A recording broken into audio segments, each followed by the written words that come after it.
Jordan says she went to pick up 4-year-old Tyson at Happy Faces Child Development Center last Thursday and found her son crying with a bloody mouth. 4-year-old Tyson's a big fan of trucks and excited to become a big brother. He's like most children his age, and he only recently began daycare. But less than a month after enrolling at Happy Faces Child Development Center, an injury to his front teeth landed Tyson in the emergency room for more than 4 hours. Where did you get hurt? Right there.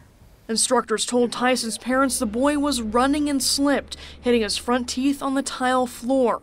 An incident report details he busted his lip, a check mark in the box next to "no treatment necessary." You trust them. Their little lives are in their hands. And I just couldn't believe it. His teeth were covered in blood, no medical attention needed. It would be an hour and a half before a trip to the hospital. On the way, Tyson telling his mother the floor was wet after his teacher mopped, and that's why he slipped. I was just crying, and I asked, "Why didn't you call me?" I asked that a couple of times, and the teacher, she basically shrugged and said, "I wasn't the teacher on duty, she was." And she pointed at another lady who wouldn't even look at me. Days later, Tyson's still in pain. A trauma dentist tells the family that the tissue connecting the child's lip to gums was split, adding if his teeth don't settle into place within the next week, they'll probably need to be pulled. Everything to me is my world, and just the fact of seeing him with blood running down his mouth and, us having to wait in the emergency room. The Jordans say the director of Happy Faces Child Development Center apologized the next day. It's unclear whether any of the instructors will be reprimanded or if policies will change. Our calls for comment to the child care center have not been returned. We're also learning new information tonight from the State Department of Health and Human Services. Happy Faces Child Development Center's license was amended in July to corrective action status for 6 months.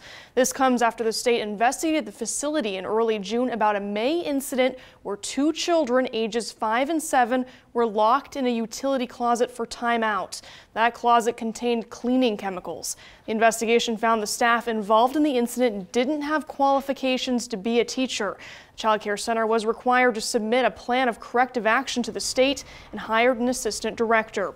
Another incident dating back to 2007 where the director intentionally told workers not to report physical child abuse they witnessed. The director admitted to hiring workers without background checks. Reporting in studio, I'm Megan Hahn, 3 News Now. And we reached out to the Nebraska Department of Health and Human Services tonight regarding injuries at child care facilities. The state's child care licensing program says daycares must notify the state within 24 hours or next business day when there is an incident that requires treatment at a medical facility or death of a child while in care.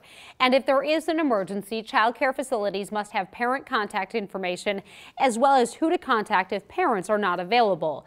We have not heard back yet as to if this incident was reported. It's something